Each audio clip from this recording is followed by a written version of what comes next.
For those who haven't been to Queenstown, it's an amazing experience to arrive here. It's a really jagged, tough part of New Zealand. The landscape has this ruggedness and rawness that you have to accept and embrace. The form of the house and the landscape is very much a respond to this, the intensity of the climate here. The winds really do come howling on through at times, and we had to make sure the building was tucked into the site and we were shaping the ground so we could use the building as a wind shelter in its own right. Effectively, it's a U-shaped courtyard-house, but it's made up of one L-shaped wing, which is a very simple rural form, a little more stripped back in detail. The main living pavilion is where you get that major engagement to the morning sun, afternoon sun. Approaching the front door, there is a beautiful piece of art which is a key piece to the colours that we've used throughout the house, and in particular the lounge with charcoals and tussock tones, which reference, of course, what you see out of every window that you look. It's amazing how many views there are from the site. We're quite elevated. There's a lot of peaks, there's ridges you want to capture, then they're everywhere. So ultimately the architecture becomes a choreograph of movement through space to alignments of windows.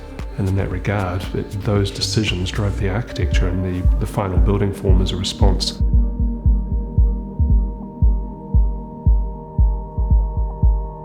In any project we do, there's every likelihood some concrete's going to turn up. It's a material we just love engaging with. It offers a lot of opportunity, both at the practical, functional level of, say, concrete floor slabs, which are just bulletproof and help deal with simple things like absorbing sun and heat and giving it back to the house, but also in the way we're forming walls that are an expression of the ground rising up into the building. The central fireplace in the main living area is a really powerful part of that, and that's also brought through to the main wall at the entrance.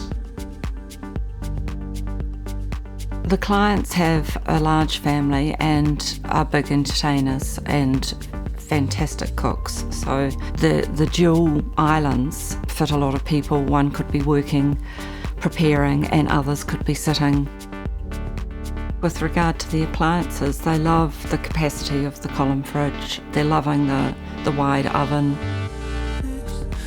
Crucial to the execution of the design of the back wall was to have it all lineal, full height. I think the pièce de résistance was to have the column fridges, which were newly on the market, and they just fitted into the back wall so seamlessly. I think with the architecture being a very simple vernacular, and we'd like to hide things. It's nice to work with integrated elements as opposed to overtly expressed elements. For example, the fridges are tucked away behind American oak that you wouldn't even know they were there. There's a butler's pantry that's also got treated with the same vernacular used. I think we, as a practice, we're always looking to do that, to create simple, quiet spaces, nothing overt in expression, and products that can let us do that are fantastic. We know the Fisher and Paykel range does.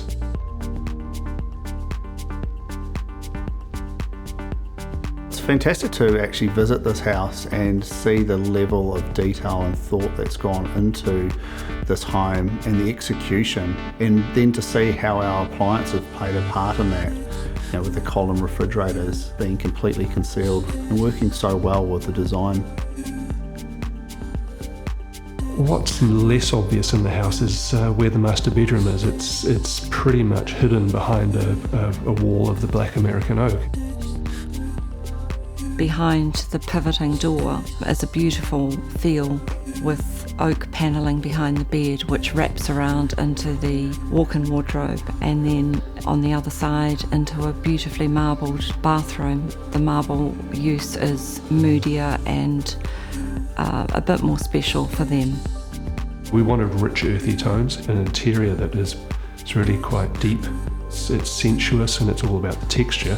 Then the landscape pops. I think the owners just adore being here. I don't think they want to ever leave it. It's very restful. It offers everything that they dreamt of in the design.